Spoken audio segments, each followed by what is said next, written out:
20 दिन से ज्यादा हो चुके हैं तिरुवनंतपुरम के एयरपोर्ट पर एक हाई वोल्टेज ड्रामा चल रहा है। दरअसल ये जो तस्वीर आप देख रहे हैं ये ब्रिटेन का F-35 है जो लगातार पिछले 20 दिन से ज्यादा हो चुके हैं। ये खड़ा था अब तक बाहर ही।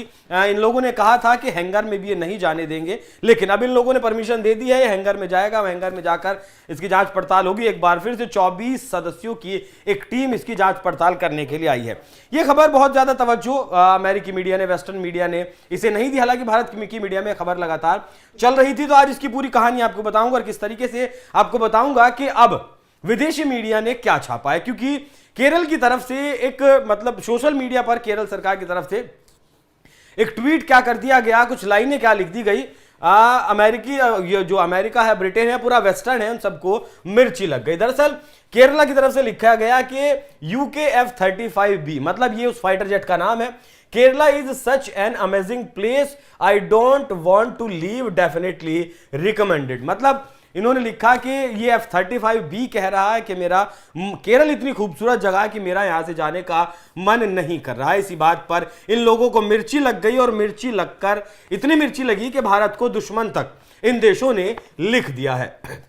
20 दिन से ज्यादा इस हाई वोल्टेज ड्रामे को हो चुके हैं। 14 जून 2025 को ये यूके और भारत की जो नौसेनाएं थी एक जॉइंट नेवल ऑपरेशन कर रही थी, जिसमें एक्सरसाइज कर रही, जिसमें HMS Prince of Wales aircraft carrier से उड़ा F-35B फाइटर जेट, जिसे दुनिया का सबसे हाईटेक स्टेल्थ कहा जाता है, वो उड़ा। और उड़कर वो जब उसने इमरजेंसी लैंडिंग की उसके बाद वो वापस से उड़ नहीं सका, क्यों कहा गया उसके हाइड्रोलिक्स में प्रॉब्लम आई है। हालांकि हमारी भारतीय वायुसेना की तरफ से कहा गया कि integrated air command and control system जो हमारा IACCS है उसने इसे आइडेंटिफाई कर लिया और डिटेक्ट कर लिया। हालांकि इसके बारे में कहा यह भी गया कि ये कोई कोवर्ट ऑपरेशन करने के लिए यहां पर आया था और अचानक से कुछ खामी आई जिसकी वजह से इसका कोवर्ट ऑपरेशन पूरा नहीं हो पाया। हालांकि कहा यह भी गया कि भारत की जो रडार क्षमता है, S-400 की जो रडार क्षमता है, या फिर हम किसी भी चीज को कितना दूर से डिटेक्ट कर सकते हैं, डिटेक्ट कर भी सकते हैं, नहीं कर सकते हैं,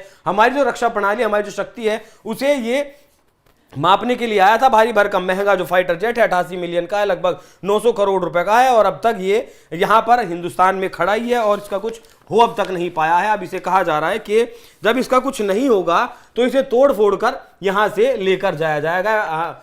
अमेरिका और यूके क्राउन ज्वेल इसे कहते हैं, क्राउन ज्वेल का नाम दिया है। यूएसए ने भारत को इसे खरीदने के लिए कई बार ऑफर दिया।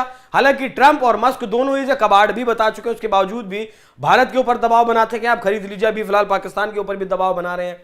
2023 में अमेरिकी रक्षा मंत्री लॉयड ऑस्टिन ने भारत से कहा था कि F-35 आपके डिफेंस के लिए गेम चेंजर साबित होगा, लेकिन केरल में इस जेट की हालत देखी जो केरल में देखी गई है, और उसके बाद अमेरिका की तरफ से जो इसका ऑरा बनाया गया था, और आप समझते होंगे कि मतलब कितना शक्तिशाली व्यक्ति है, उसका व्यक्तित्व कितना प्रभावशाली है। वो जो ऑरा होता है उस ऑरे को यहां तहस नहस कर दिया है एक फाइटर जेट ने। पूरी बिरादरी को F-35 की नेस्तनाबूद कर दिया है पूरी तरीके से। अब मीम्स की भी बाढ़ आई है।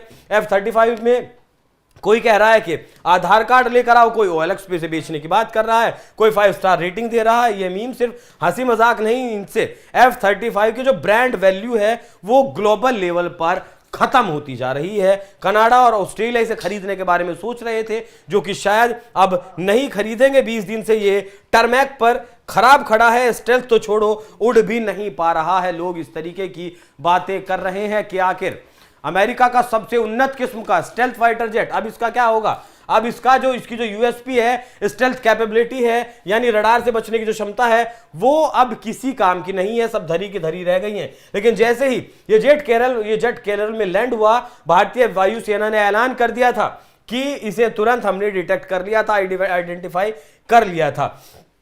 बाकी यूके और यूएसए के लिए, चीन के लिए भी यह खतरनाक है, जो अपना GF-35 या GF-20 के बारे में कहता है कि यह फाइटर जेट स्टील्थ टेक्नोलॉजी से बना हुआ है और इसे कोई पकड़ नहीं पाएगा। बाकी भारत का जो एयर डिफेंस सिस्टम है वो इतना मजबूत है कि दुनिया का कोई भी स्टेल्थ टेक्नोलॉजी का जेट हमारी रडार से बच नहीं सकता। ये हमने साबित कर दिया है इस F-35 को पकड़कर। भारत के एयर स्पेस में अब घुसना किसी भी लिहाज से आसान नहीं है, और दुश्मन देश भारत के एयर स्पेस में घुसने के बारे में अगर ना ही सोचे तो ज्यादा बेहतर रहेगा। यूके की मीडिया के प्रति, भारत के प्रति दुश्मनी दिखा रही है अब ये वेस्टर्न मीडिया, खासकर यूके का। इस इवेंट को शुरू में पूरी तरह से उन्होंने इग्नोर किया, लेकिन अगर कोई भारतीय तेजस, हमारा जो तेजस है हमारे यहाँ जो बनता है, या फिर हमारा सुखोई 30 अगर होता और उसके साथ इस तरीके की सिचुएशन कहीं हो जाती, तो ये लोग आर्टिकल छाप छाप के आर्टिकल्स की बाढ़ ला दी होते। लेकिन F-35 के केस में वेस्टर्न मीडिया पूरी तरीके से चुप है। द टेलीग्राफ ने अब जाकर एक आर्टिकल छापा है जिसमें भारत को दुश्मन बता दिया।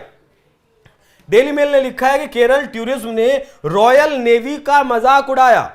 एक ने दुश्मन लिख दिया भारत को, एक ने लिख दिया कि केरल की जो टूरिज्म इंडस्ट्री है उसने मजाक उड़ाया है। और ये वही मीडिया है जो भारत के किसी छोटे मोटे मजाक को रेसिज्म कहते हैं, कि इतना छोटा मोटा मजाक तो चलता रहता है, मतलब हमारा मजाक उड़े तो ये मजाक चलता रहता है, आपका अगर मजाक उड़े तो फिर ये दुश्मन की कैटेगरी में आ जाता है। ये तो किसी भी तरीके से, किसी भी लिहाज से सही नहीं माना जा सकता। कुछ यूजर्स ने इसे डबल स्टैंडर्ड कहा।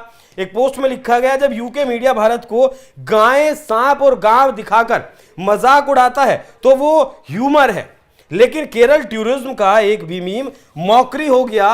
ये कैसी हिपोक्रेसी है भाई, ऐसे तो किसी भी लिहाज से चलने वाला नहीं है। आपकी मजाक मजाक, हमारी मजाक मजाक नहीं है। क्या यूके ने भारत के एयर डिफेंस को टेस्ट किया है? एक थ्योरी ये भी चल रही है कि यूके ने हमारे एयर डिफेंस को टेस्ट किया और जानबूझकर F-35 को भारत के एयर डिफेंस को टेस्ट करने के लिए भेजा था।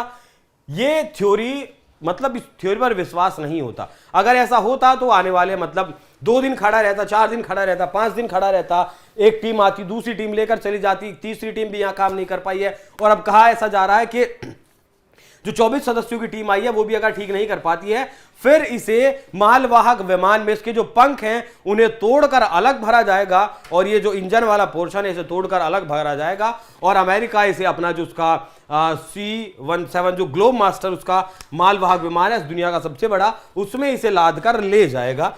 इससे ज्यादा शर्मनाक बात और ब्रिटेन और अमेरिका दोनों के लिए ही हो नहीं सकती है। बेहतर तरीके थे कि यूके और भारत के बीच कॉम साका जैसी डिफेंस एग्रीमेंट है। यूके अगर टेस्ट करना चाहता है तो जॉइंट एक्सरसाइज या फिर सिमुलेशन के जरिए ये कर सकता है, क्योंकि हम दोनों एक्सरसाइज आपस में करते हैं, वो नेवी की हो या फिर आर्मी की हो। जेन्युइन फॉल्ट क्या है वो अब तक नहीं पता चल पाया। ऑफिशियल सोर्सेज के मुताबिक F-35 में हाइड्रोलिक फेलियर था, जिसे शुरू में छोटी रॉयल नेवी टीम ठीक नहीं कर पाई। बाद में 24 इंजीनियर्स की टीम आई, अभी आई, इससे पहले एक 30 इंजीनियर्स की टीम आकर वापस चली गई है। बाकी S-400 रडार सिस्टम को टेस्ट करने के लिए भेजा गया था, ऐसा बहुत सारे लोग कह रहे हैं, लेकिन इस बात में सच्चाई नजर नहीं आती है।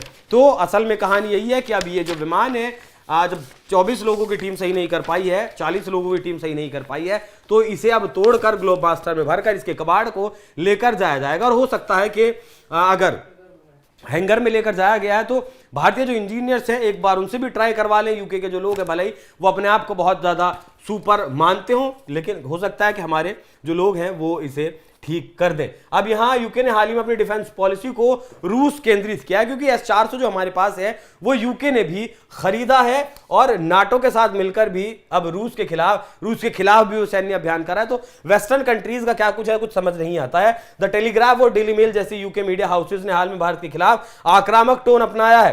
टेलीग्राफ का India is a enemy article इसका उदाहरण है। इन लोगों ने आर्टिकल लिखा है, इंडिया इज ए एनिमी। किसका एनिमी? वेस्टर्न कंट्रीज का, क्योंकि हम रूस से भी सामान खरीद रहे हैं, फ्रांस से भी खरीद रहे हैं, और अपनी जरूरत का ज्यादातर सामान खुद भी बना रहे हैं। यूके भारत को रूस के खिलाफ प्रेशराइज करने की कोशिश कर रहा है। हालांकि इससे पहले ये काम अमेरिका में ने भी खूब किया था। अमेरिका के मंत्री भी खूब चिल्लाम चिल्ली कर चुके हैं कि भैया आप रूस से व्यापार करोगे तो फिर अमेरिका का सानिध्य कैसे आप प्राप्त करोगे। हालांकि हम वैसा दुनिया के हिसाब से हम चलने वाले नहीं हैं। इसमें तकनीकी कमियां क्या क्या है वो भी आप समझ लीजिए।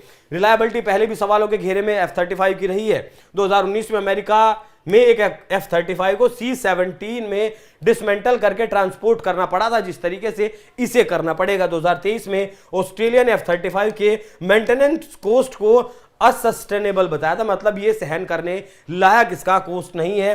केरल में इवेंट F-35 की टेक्निकल कमियों को फिर से उजागर करने वाला है। F-35 को दुनिया का सबसे एडवांस जेट कहा जाता था, लेकिन अब 20 दिन से केरल के ये हमारे एयरपोर्ट पर खड़ा हुआ है। कितना ये कामयाब है वो आप समझ ही सकते हैं। F-35 की अगर बात करें तो ये $38,000 प्रति घंटा की हिसाब से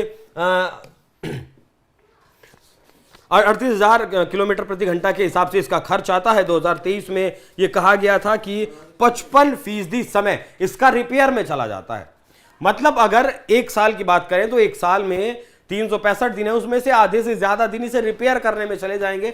आप उड़ाइए या ना उड़ाइए, ये बात है। बाकी S-400 जो एयर डिफेंस सिस्टम है वो इसे पकड़ने में, इसकी टेक्नोलॉजी को पकड़ने में कामयाब साबित हुआ है। यूके की जो नीति है वो अभ्यासों के खिलाफ $2 बिलियन नाटो के साथ खर्च कर चुका है।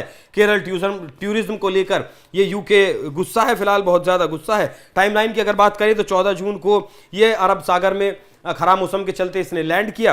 15 से 30 जून को हाइड्रोलिक फेलियर के कारण ये बाहर एयरपोर्ट पर खड़ा रहा। 26,000 रुपए रोज का इसके रख रखाव का खर्च आ रहा है, जो भारत सरकार ने कहा है कि भैया ये खर्च तुम ही दोगे, और जो खर्च अब तक लगभग 6 लाख रुपए के आसपास पहुंच चुका है। 6 जुलाई को 24 यूके के इंजीनियर्स की टीम आई जो अब तक इसे ठीक नहीं कर पाई है। 7 जुलाई को रिपेयर शुरू हुआ है। बाकी डिसमेंटलिंग की संभावना ज्यादा है कि इसके पंख वंखों को तोड़कर जो इसके निकले हुए हैं उन्हें भरकर और अपने विमान में अमेरिका या फिर ब्रिटेन लेकर चला जाएगा। बाकी F-35 दुनिया में जिसका ढिंडोरा पीट रहा था कि इसकी स्टेल्थ टेक्नोलॉजी दुनिया में सबसे बेहतर है, कितनी बेहतर है वो आप लोगों ने देख ली, हमने आप लोगों को बता दी। बाकी ऐसे कबाड़ को खरीदने के लिए अमेरिका हमारे ऊपर दबाव बना रहा था। बाकी इस सिचुएशन को देखकर तो भारत तो क्या कोई भी इसे खरीदेगा नहीं। बाकी जो जानकारी आपके साथ साझा की उस पर आप क्या विचार रखते हैं, आपकी राय क्या है, कमेंट कर जरूर बताइएगा। नमस्कार।